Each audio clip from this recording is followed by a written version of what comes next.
District police officer Vehari सांवरा चौहान की हदायत पर डीपीओ ऑफिस विहाड़ी में मेलसी से ट्रैफिक पुलिस लाहौर में ट्रांसफ़र होने वाले डीएसपी नईम अब्बास के एजाज़ में तकरीब का इनेकाद किया गया। तकरीब के दौरान डीपीओ विहाड़ी सांवरा चौहान का कहना था कि डीएसपी नईम अब्बास एक नहायत ईमानदार और मेहनती अफसर थे, जिन्होंने इलाके में क्राइम को कंट्रोल करने के साथ साथ कम्यूनिटी पुलिसिंग के फ़रोग के लिए भी दिन रात काम किया।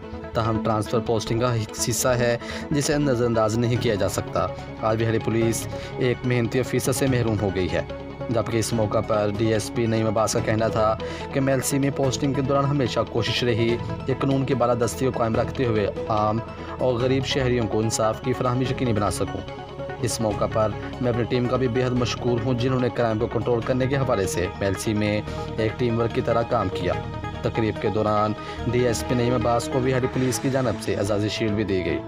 मज़ीद ख़बरों और तफसीलात के लिए देखते रहिए पासबान लाइव न्यूज़ HD। आप हमें फेसबुक और यूट्यूब पर भी फॉलो कर सकते हैं।